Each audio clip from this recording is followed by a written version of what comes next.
All right, ready to dive deep. Today, it's all about fathers Yeah, specifically paternal function. and how it all ties into, well, antisocial behavior in teenagers. Big topic. And we've got some fascinating research to dig into.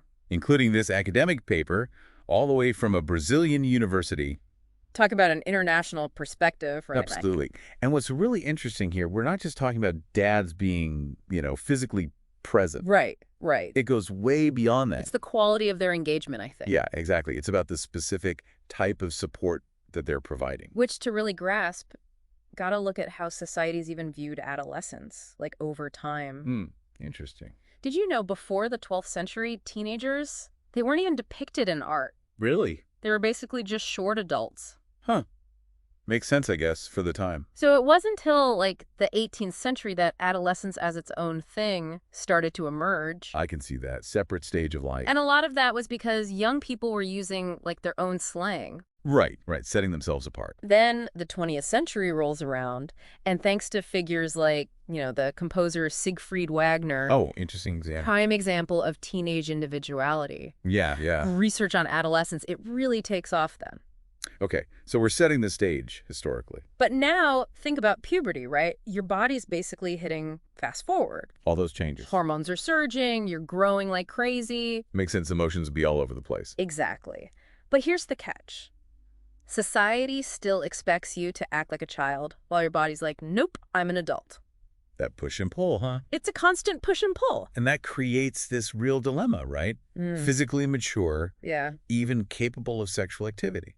But still expected to be, dependent. The dependent, immature kid. That internal struggle for independence, though, that's something anyone who's been a teenager can relate to. Oh, for sure. Speaking of teenage years, gotta talk about families. Of course, the foundation. Important to remember, family structures. They've changed throughout history, obviously. Oh, it's evolving. But one thing's constant. Family plays a huge role in shaping who we become. How we learn to interact with the world. A healthy family dynamic, it provides that foundation. Offers support, guidance, a safe space. To figure out those relationships outside the family. Yeah, that's key. And that brings us to the father's role. Right, the big question. It's about so much more than just being there physically. Active paternal function is what we're after. Think of the father as like a bridge. Okay, I like that. He helps the child cross from that intense bond with the mother. Right, almost symbiotic, that early connection. And to the wider world. The father introduces the concept of reality beyond that. And when that bridge is missing, or it's faulty, the impact can be significant. Significant in what way? Get this, one study found that 11 out of 12 kids who exhibited violent behavior Wow, that many. lacked a father figure. That's a pretty alarming statistic. It is. And the research outlines 4 categories of what they call failures in paternal function. Okay, let's break those down. First up, we've got the authoritarian father. The iron fist ruler. Yeah, creating that fear and insecurity. Stifles emotional growth. Then there's the perfect father. The one who sets those impossibly high standards. It's like he's daring his kids to rebel. Just to break free. Next, the father who denies differences. Tries to be best buds. Blurs the lines between parent and friend. Sounds fun on the surface. But makes it harder for a child to develop those healthy social skills. Right, those boundaries are important. And finally, the maternized father. Okay, interesting term. Great at providing financially, but basically replicates the mother's role. Leaves the child without that distinct paternal figure. So we've got these different types of fatherly failures, but how does this connect to antisocial behavior? Good question. What are we even talking about when we say antisocial? Right. Got to define our terms. Imagine a kid throws a rock through a window just to see what happens. Not thinking about consequences. Focused on that immediate thrill. That's a classic example, I think. Antisocial behavior actions for immediate gratification, often ignoring societal rules. Which can lead to breaking the law. Potentially, yeah. But there's a difference between that and delinquency, right? There is, yeah. Antisocial behavior might involve breaking rules. But it doesn't always. Delinquency always involves breaking the law. Okay, good distinction. So, back to the father. How does his absence or these fatherly failures contribute to these issues? Complex question. Imagine feeling abandoned, constantly pushing boundaries, Testing where the lines are. struggling to understand what's right and wrong, That's the reality for a lot of kids without that strong paternal influence. missing that moral compass. That guidance a father can provide. And this is where deprivation comes in. Not just losing something good, It's about feeling robbed. like it was unjustly taken from you. That feeling of being cheated, it can be so powerful. And antisocial behavior can be an attempt to reclaim that lost good.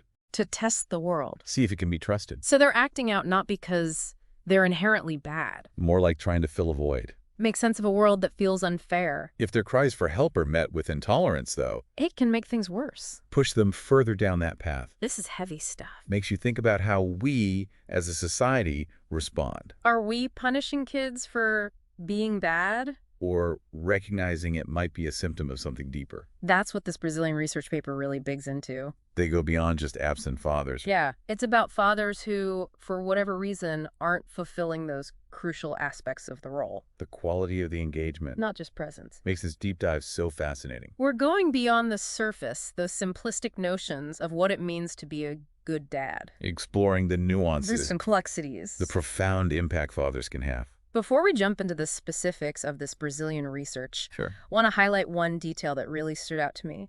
It's this idea of the father acting as a bridge. Between the mother-child bond and the wider world.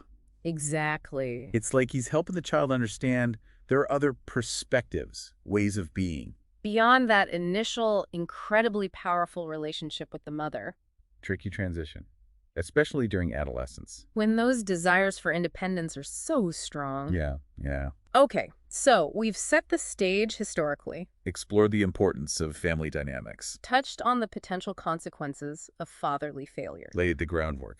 Now let's dive into this Brazilian research paper. See how it all connects. See how their findings align with what we've discussed. I'm ready. They really zoom in on paternal function. And it's linked to antisocial behavior. Even break down those different types of fatherly failures. Some strong language in there describing the impact. Feelings of abandonment, constantly testing limits. Trouble internalizing those moral values. It makes you wonder, how can we better equip fathers to fulfill this role? Especially in a world where family structures are so diverse. That's a whole other deep dive. Maybe something. But for now, let's stick with this paper. See what they have to say. I'm particularly intrigued by their discussion of conduct disorder. Okay, have you heard of that? I have, but refresh my memory. It's a serious mental health condition marked by this pattern of aggressive, destructive behavior. Goes beyond typical teenage rebellion. We're talking bullying, fighting, cruelty to animals, even things like theft and arson. So how do they connect this back to the father? They suggest that a lack of consistent discipline, emotional support, and positive role modeling From the father. can create a breeding ground for this. It's like they're missing that crucial piece of the puzzle when it comes to developing those social and emotional skills, Without it, they struggle to understand societal rules. leading to those extreme behaviors. Exactly. Okay, so we've got this potential link between paternal function and conduct disorder. But what about other factors? Surely it can't all be blamed on the dad. Of course not. The researchers acknowledge things like genetics, temperament, overall family environment. Multiple factors at play. But they emphasize that the father's role is significant, shouldn't be overlooked. Can't ignore it. It's like a recipe with multiple ingredients. I like that analogy. The father's influence might be one ingredient, but it's interacting with all these other elements. We need a nuanced understanding of these issues. Be careful about jumping to conclusions. Or pointing fingers. We've covered a lot today, The history of adolescence, family dynamics, paternal function, and it's linked to antisocial behavior, including conduct disorder. highlighted the need for nuance. Recognizing multiple factors, avoiding oversimplification. Right, that's key. Before we move on to the next part of our deep dive, Where we explore how these concepts play out in families. I want to pause for a moment, let everything sink in. Take a moment, listeners, to reflect. What resonates with you? What questions are bubbling up? Think about it. We'll be back soon to delve into those fascinating case studies. Explore how these insights apply to different family dynamics. Stay tuned. We'll be right back. You know, it's fascinating how for so long the mother's role was seen as like the primary one. Especially in those early years. Yeah, but as we're seeing, overlooking the father's influence can have a real ripple effect. This makes me think, how does this Brazilian research paper approach the dynamics between mothers and fathers? They do, and it's actually a key point. Okay. They emphasize that healthy paternal function Yeah. actually relies on the mother recognizing and supporting the father's unique role. Interesting. If she's constantly undermining him or excluding him from parenting decisions, Yeah. it can really hinder his ability to connect with the child. It sounds like a delicate dance. It is. The mother needs to step back, allow space for the father. But also encourage him. Yeah, validate his involvement. Precisely. It takes a certain level of trust and respect between those parents. Of course, the father also needs to be willing to step up, Right. Actively engaged. even if it feels a little awkward or uncomfortable at first. It's like learning a new dance together, finding their rhythm. And speaking of different rhythms, this paper brings up another point. Fathers having a distinct parenting style. One that's different from the mother's. Okay, I like that. Think of it like this. Kids benefit from being exposed to different perspectives, different ways of interacting with the world. Right, like different tools. The father might bring a more playful or adventurous energy to parenting. While the mother might be more nurturing, emotionally attuned, It's about balance, providing that well-rounded upbringing. helping children develop their own personalities and coping mechanisms. Okay, yeah, that makes sense. Imagine a child's development like building a toolkit. Okay.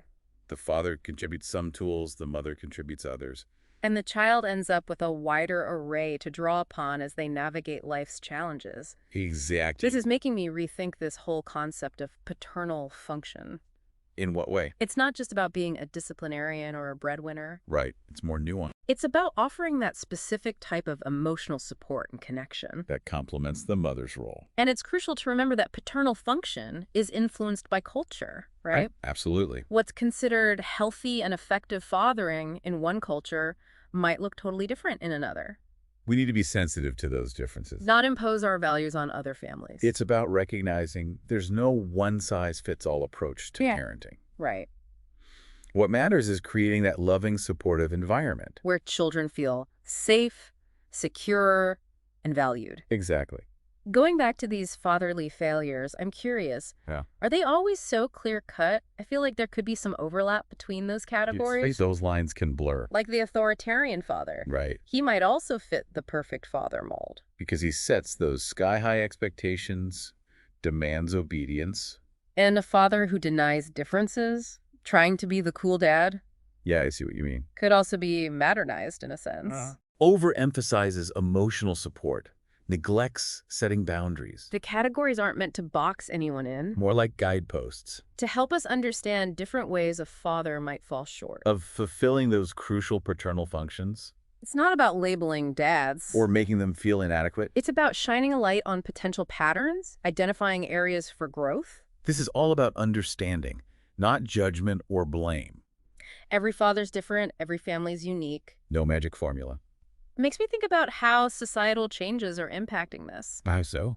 We're living in a world where family structures are constantly evolving, and those traditional roles of mothers and fathers are being redefined. It's complex. No easy answers. How are these shifts influencing the way fathers engage with their children? I think it's safe to say that these societal shifts are creating both challenges and opportunities for fathers. Let's unpack that. Okay, so challenging. What are some of the challenges you're seeing? One big one is fathers feeling unsure of their place in families that don't fit the traditional mold. Like families where both parents work full-time. Or families with same-sex parents. Right. Those structures. Fathers in those situations might struggle to define their unique contributions. It can lead to confusion, insecurity. Like they're navigating uncharted territory. Exactly. Sometimes fathers might feel the need to overcompensate. Which can lead to them being overly involved. Or even intrusive. So what about the other side?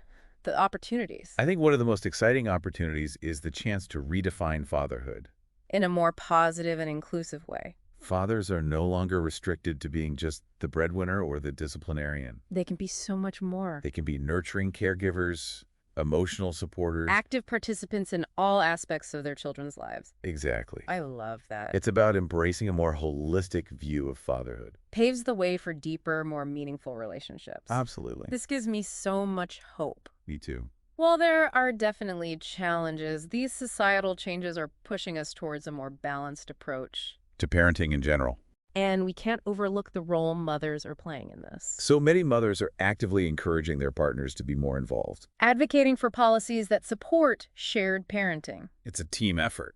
Recognizing both parents have essential contributions to make. It's about creating a society where fathers feel empowered and supported. To be the best dads they can be. Absolutely. Now, bringing this back to the research, I know the Brazilian paper focuses on adolescents, Right. Teenagers? but I'm curious, are these findings about paternal function relevant to younger kids too?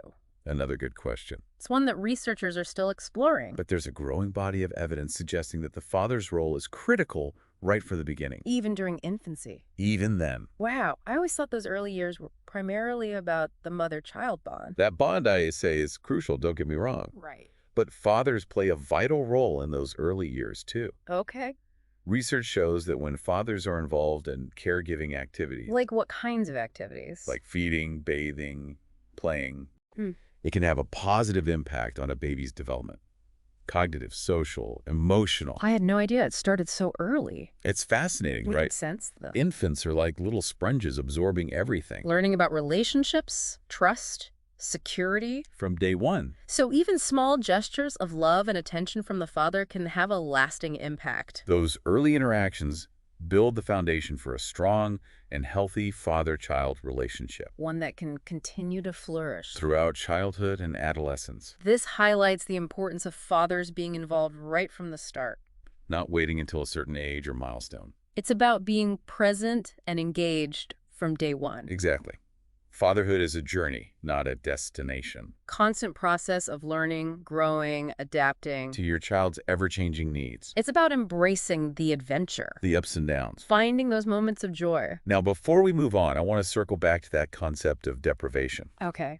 You mentioned how it goes beyond just losing something good and essential, Right, it's about feeling robbed. like something was unjustly taken away. That really resonated with me. It's such a deep sense of betrayal, injustice.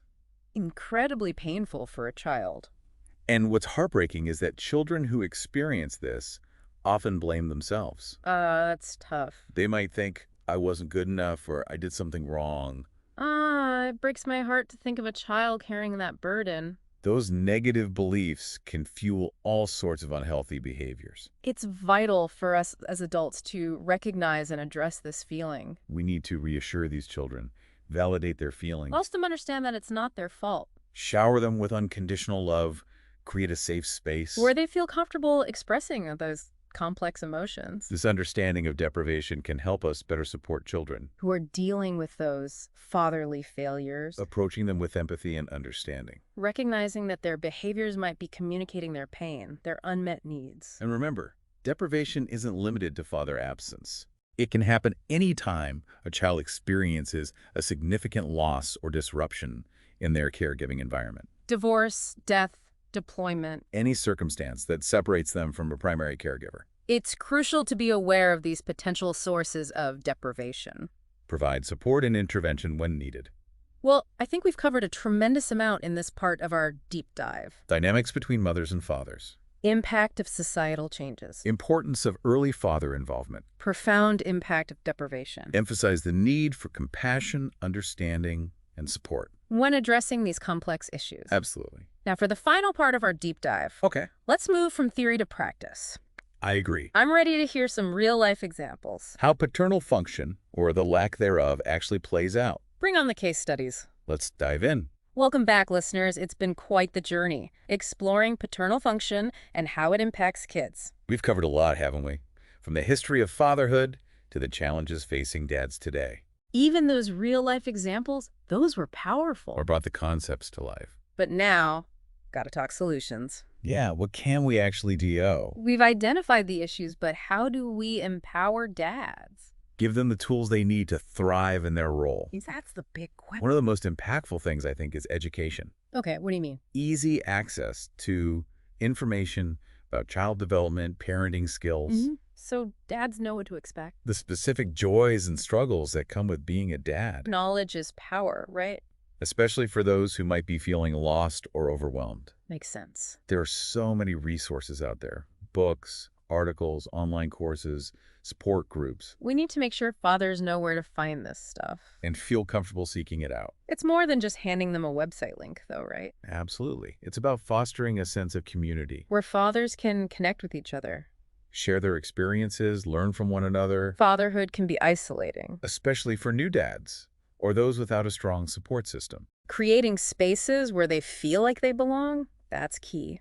There's something powerful about knowing you're not alone in this. Connecting with other dads, going through similar things. Camaraderie, shared wisdom. And support doesn't just have to come from other fathers, right? We all have a role to play, It takes a village, as they say. right? But how can we as a society contribute? Right, what can we do? Starts with challenging those outdated stereotypes. About fathers being less capable or nurturing. We got to dismantle those harmful gender norms. They limit everyone, men and women. Exactly. We need to advocate for workplaces and policies that support involved fathers. Like what kinds of things? Paternity leave, flexible work schedules, affordable childcare. Those structural supports are crucial. Not enough to just encourage fathers to be involved. We have to make it realistically possible for them. To prioritize both work and the family. It's about making it easier, not harder, for dads to be present. And it goes beyond just policies. Okay, what else? It's about creating a culture that genuinely celebrates involved fathers. I love that. A culture shift. Let's recognize that being a great dad is just as important as being a successful worker. Recognizing and praising dads for their contributions. Letting them know their love and care are seen and appreciated. Now, we've talked about supporting dads, but what about the kids? The ones dealing with the consequences of those fatherly failures. Those kids are at the heart of this issue. We can't forget about them. We need to give them the tools and support to heal and thrive. Therapy and counseling are crucial. Okay, how so? They offer a safe space for children to work through their emotions. And to develop coping skills, build healthy relationships. Therapy can be so empowering. Helps them understand they're not alone. Their feelings are valid. And beyond professional help. We can create nurturing and stable environments. In our homes, schools, communities. Establish consistent routines, set clear boundaries. Foster loving and supportive relationships. Be role models for them. Demonstrating healthy communication, conflict resolution, emotional expression.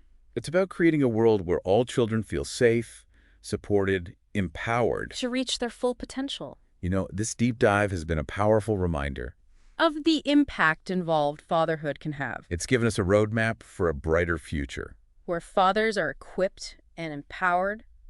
So as we wrap up, think about what you've learned. Consider what actions you can take. To support fathers, foster healthy paternal function. Even small gestures can make a difference. It all adds up. Fatherhood is a journey. A constant evolution. Showing up, being present, being the best dad you can be. Every single day.